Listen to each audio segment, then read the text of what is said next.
Welcome to On Point for Monday, December 9th. I'm Andy Martins. We're live on Facebook, we're live on TV, and the teacher situation across the province and here in Sault Ste. Marie is an important issue, and I'm thrilled to have the exclusive first live interview with John Wells and Liz Tassoni, both OSSTF presidents, and John Wells will join me right after these messages.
Welcome back to On Point. We're live on Facebook, live on TV, and I'm thrilled to have another exclusive, another big show. John Wells is the OSSTF Union President of all the high school teachers in Sault Ste. Marie District 2, and there's nobody better in this city to tell us about the teacher situation than John Wells. Welcome to On Point, John. Thank you so much for doing this. You're welcome, Andy. Good morning. Just let's start with this. If you want to give us some background on how we got here with the situation that we're currently in with the teachers. Oh, yeah, sir. Our collective agreement ended in August 31st, 2019. We served notice well before that, I believe in early April this year, that we were ready to bargain with the government.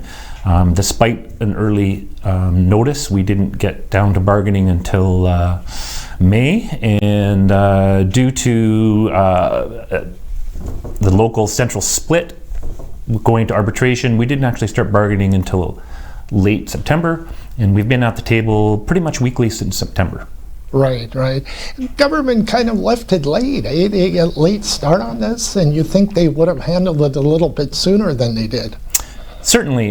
They began this whole thing on March 16th by making an announcement of funding cuts to education. And that's probably why we're here and at this point that we're taking job action. Right. What are the key issues so people watching, our viewers, can understand really why the situation is happening around the province? Yeah, so the key for us, basically threefold. Firstly, we're standing up for education.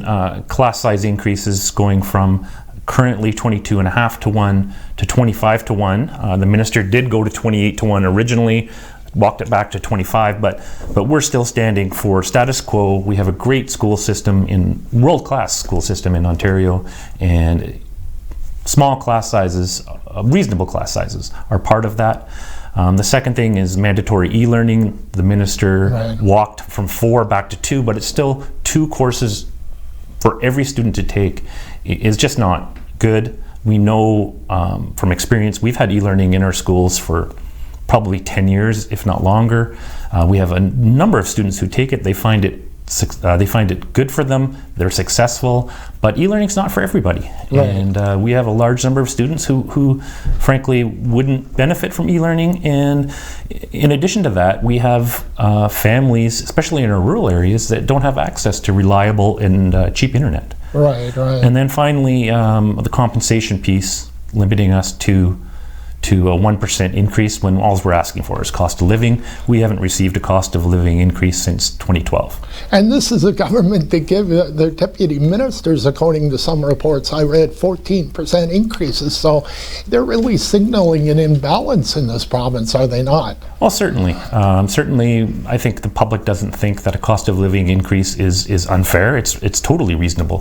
Firefighters, policemen, even the private sector has enjoyed at least a cost of living increase over the last few years. Right. With the government signaling 28-1, isn't that kind of projecting like they want to get to the American school system, which doesn't work? The class sizes are too big. They're kind of bringing this province in the wrong direction. Oh, certainly. I'm not sure where they're getting it from. Number 28 was probably arbitrarily picked to save them money, but no, we do perform way better than American schools. So a cut in a class or a class size of 25 even is going to be a huge impact on our system. Locally, that's 44 teachers over 3 years, and that's 264 fewer courses for students to take.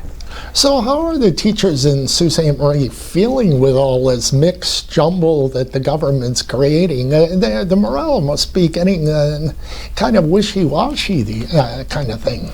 Well, we had a 95.5% strike vote for teachers Ontario-wide. Locally, we were right in line with those numbers. So our members support what we're doing.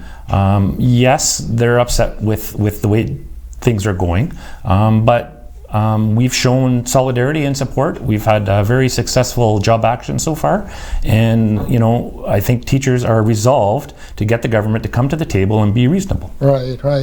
The second day of rotating strikes now this coming week, and make it clear that Sault Ste. Marie is not involved this coming week, but this isn't really a good situation, because it shows that, and you were telling me before the broadcast that we're not even close. The government's not at the table, and this is very far from being resolved. Yeah, we have no new bargaining dates yet, and of course our job action is meant to put pressure on the government to get them back to the table. I'm not sure if the public is aware, but on Friday OSSTF made an offer to the government. We would postpone our rotating strikes, and we would go back to the table as the minister says he wants. If he took to 25-1 increase in class size off the table, took mandatory e-learning off the table, and agreed to talk about wage compensations without putting a 1% cap on it. Right. What do you think the government's trying to do here with education? What's their end goal here? They're certainly not keeping up the world-class education system that we have in this province. No, I think everybody knows that the government is only doing this to save money. They want to make tax cuts. They're currently spending way more money than the Kathleen Wynne government spent, and they're desperate to find ways to save money so that they can give their supporters and the largest income earners in Ontario big tax cuts. Just so the viewers know, kind of thing, to compare the Ford government with the Kathleen Wynne, the previous Liberal government of 15 years, how was the education? Was really peaceful? There were not that many problems in the 15 years of Liberal governments. It wasn't without their problems. We did take small job action in 2014, I believe, but we never lost one day of school. This is the first full walkout in Ontario since 1997. Right. So this goes back to the Harris years. So with the Wynne government, we were able to find resolutions through the bargaining process, and this government just refuses to bargain with us. Kathleen Wynne was an former education minister, so she probably understood education better than Doug Ford, and the minister is a rookie minister who's probably got a lot on his plate with this portfolio. Certainly, and he's young. He has no experience in the education system. He didn't even go to a publicly funded high school. Neither did the parliamentary assistant, who was only homeschooled. So Wow. they really don't have any experience there, and it's sad that they would put those people in charge of publicly funded education. And I think it shows you how esteemed we are in the government's view. Right. So the viewers understand what would have to happen for a full out-blown strike here. What is the OSSTF game plan? You're not there yet, but could it get to that in the new year if this continues the way it does late in 2019? Well, I can't tell you what OSSTF is going to do. I think we're playing it week by week. Right. This week we had a full walkout on Wednesday, or last week I should say, we had a full walkout on Wednesday. It was very successful for our members. I think we got the media attention we wanted. We're trying to make this a big issue so that we can get the government back to the table. The government has not given us any new dates. So on Friday we gave 5 days notice that we would be walking out again on Wednesday in a few school districts across the province. Right. What would you like to see on the other side of that question? What would you like to see from the government to resolve this labor the situation with the teachers? What would you like to see the minister and the premier come to the plate with? Oh, it's what we've been asking for since Friday. It's on our website, bargainingforeducation.ca. Right. We made an offer to the minister on Friday afternoon saying that we would postpone any strike action if he would agree to stop the cuts to class size, put an end to mandatory e-learning, and start bargaining without the 1% cap on our wages. Right. You and I were talking before the broadcast as well that e-learning isn't for everybody, and the fact that they're trying to legislate that is they're off the mark in this, I would think. Absolutely. We have a very robust e-learning system, and we've been it's our own educators. We share resources with Northern school boards, and students have lots of courses to pick from. We know that not all students will be successful in e-learning, so we counsel them, and only certain students will take it, and those students who do take it and are successful like it. But it is absolutely not for everyone. You can't give the supports in the classroom during e-learning. There's just no way that students can get the supports they need. Yeah, the realistic situation is you can't do it all with the resources you have. That's right. Right. That's right. John, thanks so much for making time for us on ONNPoint today, and appreciate you coming in to do this. Thank you, Andy. It's my pleasure. All right, we'll be back with Liz Tassoni. She's the OSSTF president for the support workers right after this commercial messages.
Wishing you a Merry Christmas and a Happy New Year from Jody and Courtney at Yes It Fits.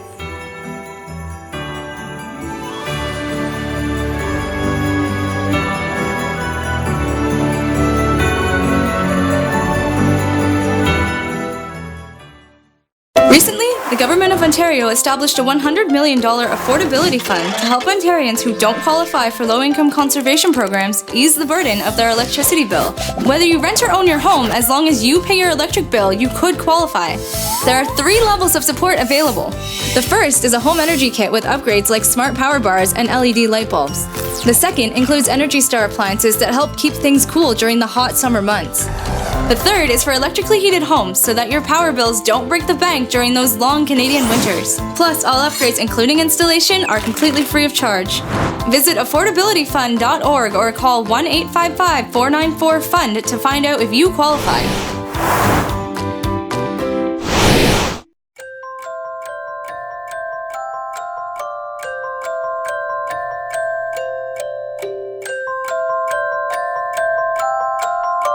Merry Christmas and Happy New Year from the Arturos family to yours.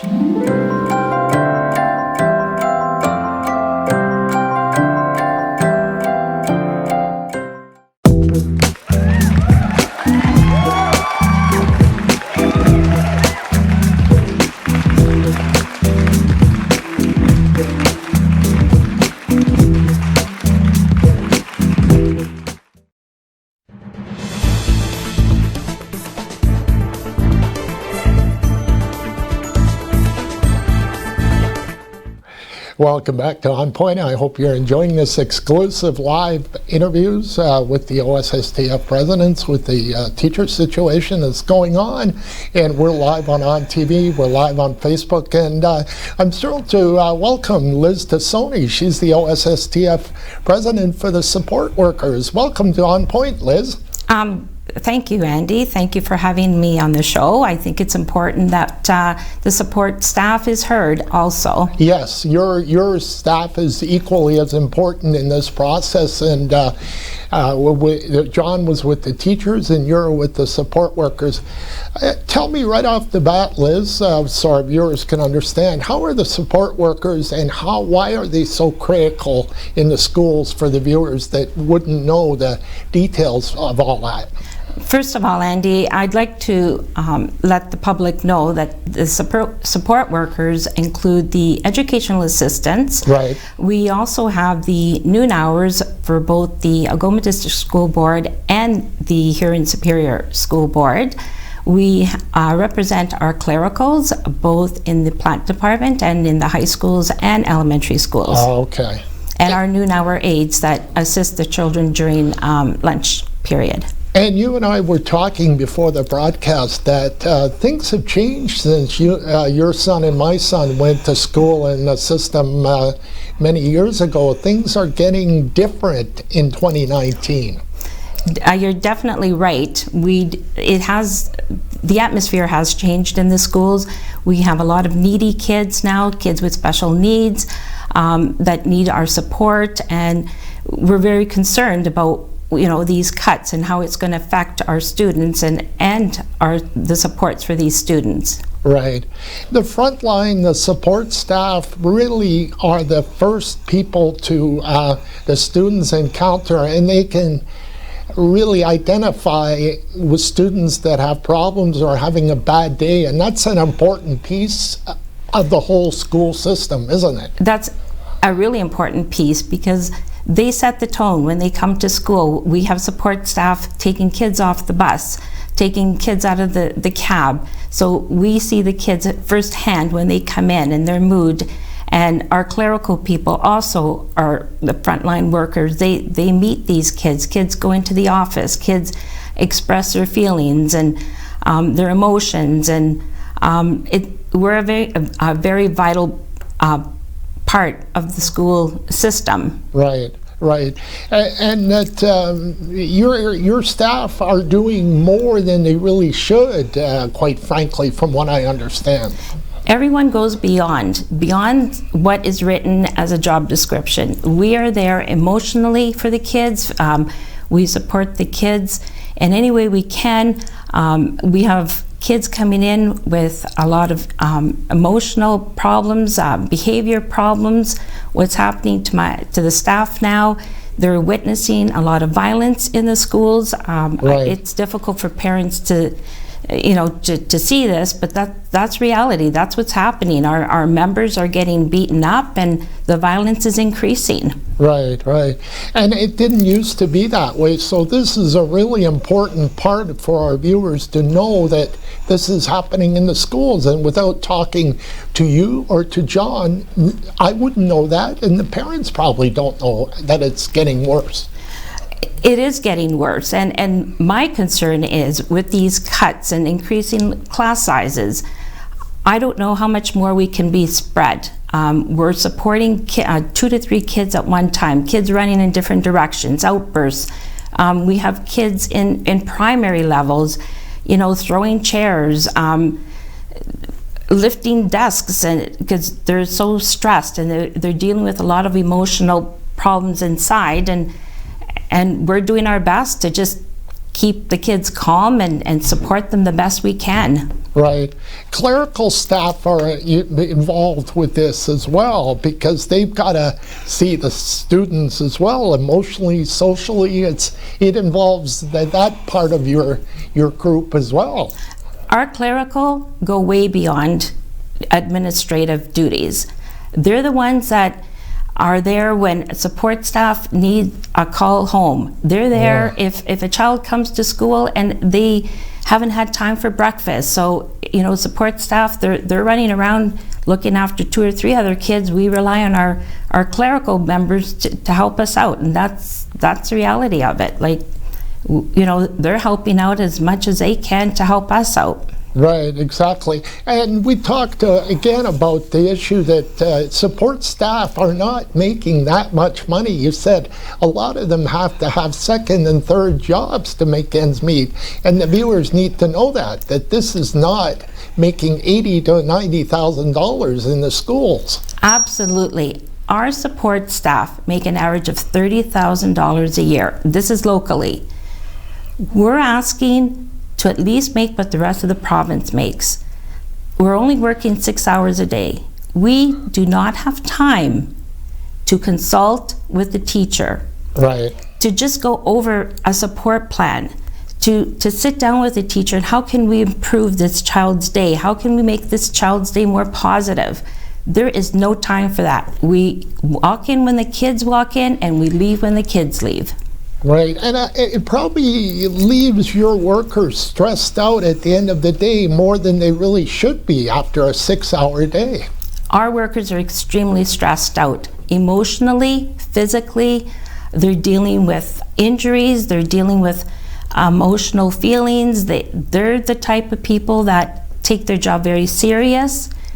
And it's important for them that child has a good day at work, and when they have to be sent home because there's nothing else we can do, it's not easy for our support staff to make that call and say to the principal, this child needs to go home. Right, right. You mentioned the salary levels. How far below are your support staff in the schools here versus the rest of the province?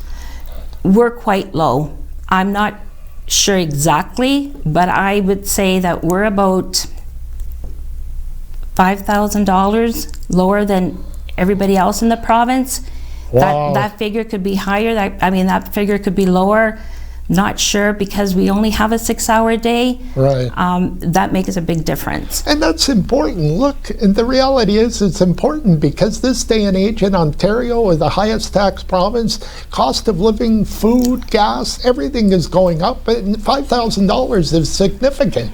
It is, and I'll tell you, my members are hardly making ends meet. Right. The majority of my members are single parents trying to make it a go out of this, and like I said, they run from having an exhausting day at work to another job and to make ends meet. Right, right.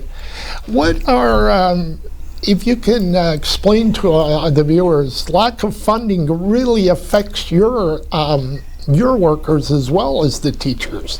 It does. If they don't have the funding, they can't hire more support staff. Not hiring more support staff means that the support staff that's already on board has to support more kids. Right. Are you understaffed or in the schools at this point in time? We could always use more supports. more kids with more needs, we could always use more support. And with the government not coming to the table, this is not being resolved, and your staff, your support staff, has to go into the Christmas season stressed out, kind of, frankly. Am I putting that correctly? You know what, Andy, you definitely are. I worry for my support staff. I was an EA for 30 years. I know what they're living, and I know what it's like not to have that income, or not knowing, or they're worried. Yes, absolutely. Right, and you were telling me you've got the scars on the front lines to prove it too, that when you were an educational assistant, you've been there. I've been there. I've been hurt. I've been involved with kids' outbursts. Yes, I was an injured worker. Right. I feel for my members, and every day I think about what they go through. Right. Just so I'm aware too, in this situation, were your members out with the teachers the one day last week, or were they out on the picket lines as well? Or? They were there. They were supporting, because we're all in for the same thing. We're worried about the kids. We're worried about the lack of supports that they're going to get, the lack of funding that will bring in the extra supports, and will bring in the specialized people to help us out, to help the children out. Right. And what kind of feedback are you getting from the parents right now with this situation? Are they sympathetic? Do they want to know more information? Or what kind of feedback are you getting from the parents about this? Our parents are very supportive. They understand what we do. They understand that we're there for their children. So we have a very positive support. Right. And one final question. You're just asking for the cost of living basically here in this process. Is that correct? Or? That's correct. Which doesn't seem unreasonable. It's not unreasonable.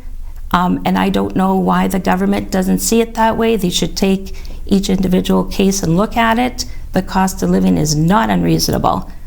And the cost of living, usually from what I've seen in this province, is more than 1%. Absolutely. Kind of thing. Yeah. Liz, I want to thank you for coming in, and it's been a great show for our viewers, and they understand, John and you understand this situation, that the government needs to come to the table and deal with it, because our education system is important. It's very important. And Andy, I want to just stand by saying that our working conditions are our students' conditions. Right, exactly. Liz, thanks so much for coming in. I'll be back to wrap up the show right after these messages. Thank you, Andy.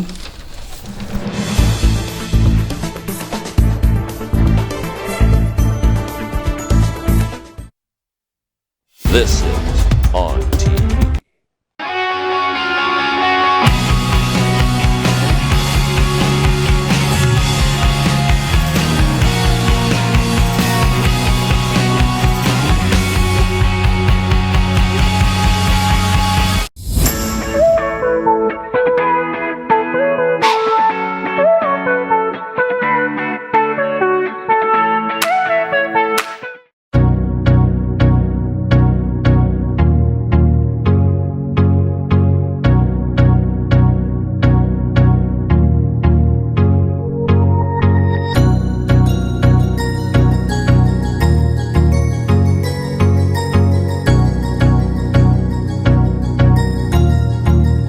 That's good.